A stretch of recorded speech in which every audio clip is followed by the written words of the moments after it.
जय माता दी। बड़ों को मेरा चरण स्पर्श और छोटों को मेरा प्यार। आइए वीडियो की शुरुआत करते हैं बिना टाइम को खराब किए। और मैं पूरी आशा करती हूँ कि आप लोगों ने चैनल को सब्सक्राइब कर लिया होगा, क्योंकि अगर सब्सक्राइब नहीं करेंगे तो आपको न्यू वीडियोस का अपडेट जल्दी नहीं मिलेगा, अनटिल अनलेस आपको कोई लिंक फॉरवर्ड ना कर रहा हो या कोई आपको बता ना रहा हो कि हमारे चैनल पर न्यू वीडियो पोस्ट हो गई है। तो आप चैनल को सब्सक्राइब करना बिल्कुल मत भूलिए। चैनल सब्सक्राइब कर लेंगे तो कहीं ना कहीं आपके लिए ही चीज़ें आसान रहेंगी, नई वीडियोस भी आपको जल्दी मिल जाएगी। तो आइए बात करते हैं इस वीडियो में कन्या राशि के जातकों के लिए कैसा रहेगा जनवरी का मंथ। करियर की अगर मैं बात करूं तो कन्या राशि वालों के लिए ये महीना ठीक ठीक रहेगा। ठीक ठीक इसलिए क्योंकि आपके 5वें घर में सूर्य और शनि की युति हो रही है। इस महीने आपको अपने जो सीनियर लोग हैं उनसे लड़ाई झगड़ा नहीं करना है, प्यार से बोलना है। अगर वो आपका काम नहीं कर रहे हैं तो छोड़ दीजिए, छोड़ देंगे तो वो अपने आप आपका काम करेंगे। लेकिन अगर आप पीछे पड़ेंगे तो आपका काम नहीं होगा। तो इस चीज़ का आपको ध्यान रखना है कि अपने सीनियर हो या जूनियर हो, जिनसे भी आपको काम कराना है, लड़ाई झगड़ा मत करिए। ये बहुत ज़रूरी है आपके लिए।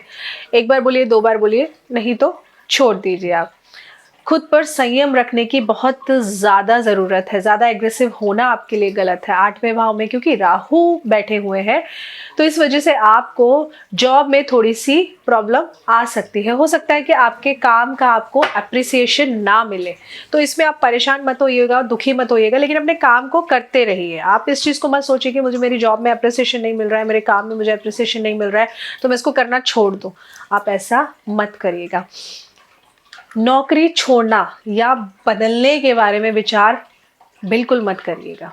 अगर अपॉर्चुनिटी बहुत अच्छी आपको लग रहा है कि नहीं है तो मत करिएगा। जस्ट बिकॉज माहौल अच्छा नहीं है इस वजह से आप जॉब मत छोड़िएगा। इस महीने आपको काम के सिलसिले में बहुत सारी ट्रैवलिंग भी करनी पड़ सकती है, और ऐसा भी है कि इन ट्रैवलिंग से आपको नए लोग जो मिलेंगे वो आपके लिए बहुत फेवरेबल साबित होंगे। ऐसे में बेहतर होगा कि चीज़ों को लेकर अपनी रिसर्च प्रॉपर रखें, है ना।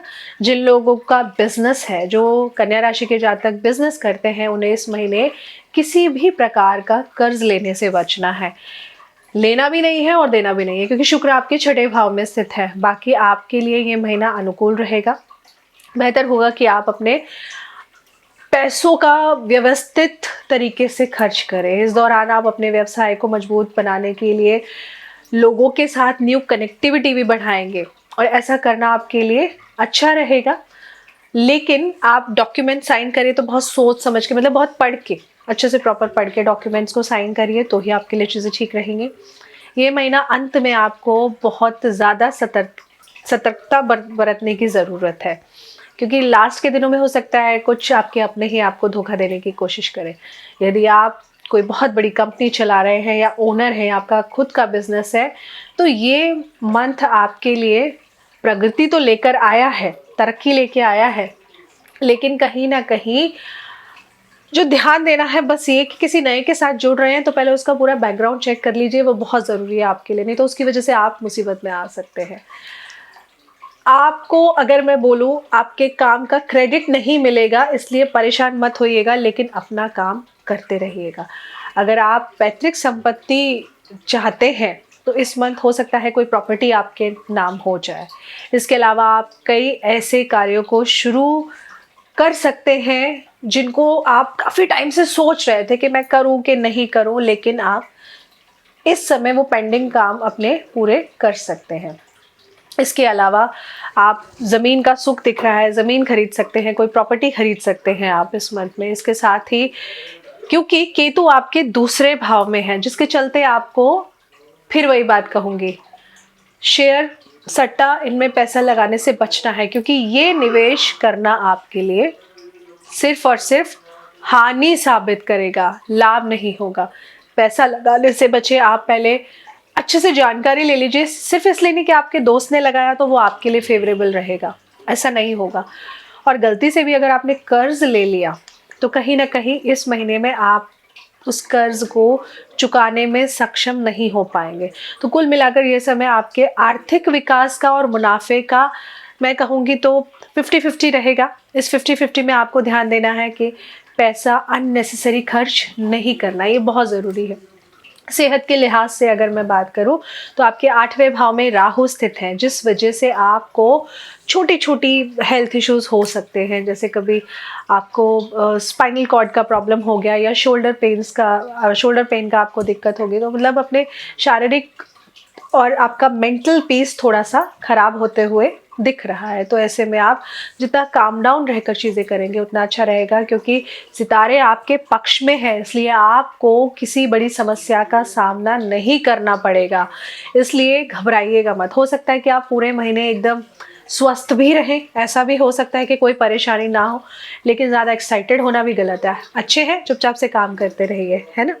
और अगर आपकी हेल्थ अच्छी नहीं है तो इस मंथ इम्प्रूवमेंट देखने को मिलेगी। आपके पेरेंट्स की थोड़ी सी हेल्थ इश्यूज हो सकते हैं, आपके पेरेंट्स की तरफ से आप परेशान हो सकते हैं। हाई बीपी का प्रॉब्लम हो सकता है आपके पेरेंट्स को, तो आपको ध्यान रखना है कि अगर ऐसा कुछ है तो डॉक्टर के पास ज़रूर लेके जाइए, उनका चेकअप प्रॉपरली कराइए, उनकी मेडिसिन प्रॉपरली उनको दीजिए। पेरेंट्स के लिए थोड़ा ज़्यादा सावधानी बरतने की ज़रूरत है, क्योंकि चोट लगने का भी खतरा आपके पेरेंट्स के लिए दिख रहा है। इसके अलावा आराम करने के लिए भी थोड़ा वक्त अपने लिए निकालें, बहुत ज़रूरी है आपके लिए।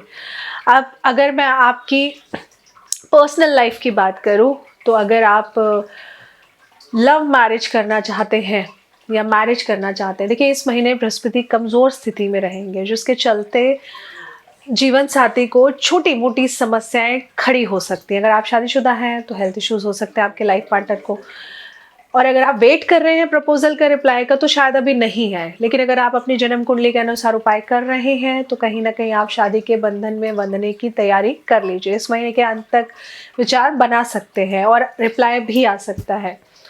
तो उस पीरियड में अगर बोलूँ तो 20 तारीख के बाद बहुत शानदार पीरियड है आप लोगों के लिए, शादी के लिए।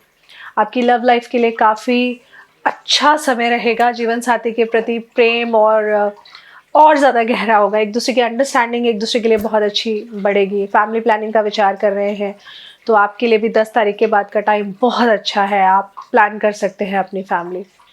अब अगर मैं आपके पारिवारिक स्थिति की बात करूं तो देखिए पारिवारिक जीवन के लिहाज से ये मंथ आपके लिए ठीक ठीक रहेगा, क्योंकि आपके दूसरे भाग यानी कि 15 तारीख के बाद ये महीना पारिवारिक दृष्टिकोण से आपके लिए पॉजिटिव रहने वाला है। तो 15 के बाद आप बहुत एक्टिव महसूस करेंगे, चीज़ों को कर पाएंगे, है ना, मधुरता आएगी आपके लोगों के साथ आपके रिलेशन में। बस क्योंकि केतु दूसरे भाव में है जिस वजह से स्टार्टिंग में थोड़ा सा आपको दिक्कत मिल जाएगी, लेकिन 15 के बाद चीज़ें आपके लिए बेटर होंगी। आप अपने परिवार में किसी भी प्रकार का उत्सव भी बना सकते हैं, कोई कार्यक्रम भी हो सकता है। ऐसे में इस बात को कभी ना भूलें कि सबसे बड़ी सफलता परिवार के समर्थन से ही प्राप्त होती है। आपको अपने काम और निजी जीवन में संतुलन बनाए रखने की बहुत ज़्यादा आवश्यकता है। परिवार को भी समय देना बहुत ज़रूरी है और अपने लिए भी समय निकालना बहुत ज़रूरी है। बच्चों के मामले में आपको कुछ खास समस्या नहीं होगी। अगर आपके बच्चे हैं बात मान जाएंगे आपकी, थोड़े बहुत ज़िद्दी हैं लेकिन बात मान जाएंगे, इतना बहुत बड़ा चिंता का विषय नहीं है। बच्चों में अनुशासन की कमी थोड़ी सी दिखेगी, बहुत ज़्यादा नहीं दिखेगी, तो वो मान लेंगे। अगर आप प्यार से बोलेंगे तो बात मानेंगे। इसके अलावा करियर की अगर मैं बात करूँ तो देखिए करियर वाइज ये पीरियड ओवरऑल आपके लिए बढ़िया रहेगा। आपके बच्चों का करियर भी आप देखेंगे इम्प्रूव होता हुआ नज़र आएगा। तो अगर आप लोग बिजनेस में या जॉब में हैं तो आप लोगों को बस एक बात का ध्यान रखना है कि आप लोगों को कोई भी डॉक्यूमेंट्स बिना पढ़े लिखे साइन नहीं करना है। अगर आप किसी नए इंसान से जुड़ रहे हैं तो पहले आप उसके बारे में प्रॉपरली जान लीजिए। और अगर कोई पुराना पेंडिंग काम है जो आपने सोचा था मुझे जनवरी में करना है तो उसको करिए। अगर उसको और डिले करेंगे तो वो चीज़ नहीं होगी। तो आइए अब बात कर लेते हैं कि क्या क्या उपाय आपको करने हैं जिनको करने से चीज़ें आपके लिए बेटर हो सके। तो सबसे पहला उपाय, आपके बिजनेस में इश्यूज आ रहे हैं, जॉब में प्रॉब्लम आ रही है, तो आप एक छोटा सा उपाय कर सकते हैं। ऑरेंज कलर का फ्लावर, आप कोई भी ऑरेंज कलर का फ्लावर लेकर अपने घर की ईस्ट डायरेक्शन में पूरे मंथ लगा कर रखिए। फ्लावर वास ले आइए और पूरे मंथ लगाइए। अब कुछ लोग कहेंगे मैम डेली बदलना है, देखिए डेली बदल सकते हैं तो डेली बदल लीजिए, और डेली बदलने में अगर प्रॉब्लम है तो आप एक एक दिन छोड़ के बदल लीजिए, जैसे आपकी कन्वीनियंस हो। मैं आपको पूरा बुके बना के रखने के लिए नहीं कह रही हूँ, आप चाहे तो एक फूल ले ले और एक फूल को ही रख ले, ऑरेंज कलर का रख ले, येलो कलर का रख ले, रेड अवॉइड करना है, मैरून अवॉइड करना है।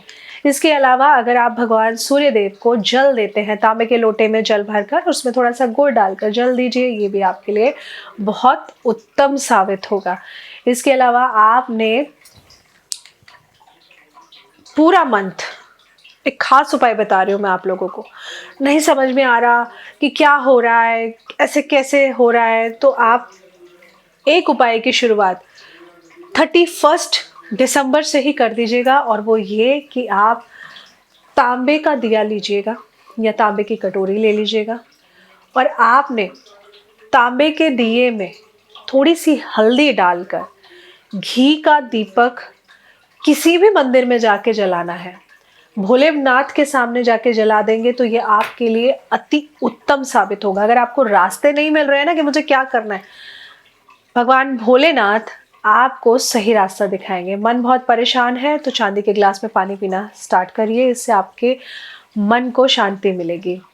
आपकी लव लाइफ को अच्छा करने के लिए आप ट्यूसडे के दिन कुछ भी मीठा हनुमान जी के सामने ज़रूर चढ़ा कर आइए, ये बहुत ज़रूरी है आप लोगों के लिए। हस्बैंड चले जाएं, हस्बैंड नहीं तो वाइफ भी जा सकती है उनके बिहाफ पे। लेकिन अगर आपकी कन्या राशि है, आप जेंट्स हैं, आपकी कन्या राशि है, तो आप नहीं जा सकते तो अपनी वाइफ को बोल दीजिए वो चली जाए। हनुमान जी की मूर्ति को छुआ नहीं जाता है, लेकिन माताएं, स्त्रियां उनके सामने भोग लगा सकती हैं। ऐसा नहीं कि आप भोग नहीं लगा सकते हैं, ऐसा कुछ नहीं। आप जाकर भोग ज़रूर लगाइए। ऐसा करने से भी चीज़ें आपके लिए अच्छी होंगी, पर्सनल लाइफ आपकी अच्छी होगी। अपने बुज़ुर्गों का आदर सम्मान करिए, ये बहुत ज़्यादा ज़रूरी है। अपने पितरों का समय समय पर जो भी आप पूजा पाठ करते हैं आप ध्यान रखिए। कुछ नहीं तो अमावस पे पितरों का आप दान, पितरों के नाम से दान ज़रूर करिए, ये बहुत ज़रूरी है। लास्ट एंड नॉट लीस्ट, हमारे चैनल को सब्सक्राइब करना मत भूलिए, और नीचे कमेंट सेक्शन में जय माता दी ज़रूर लिखिएगा। जय माता दी।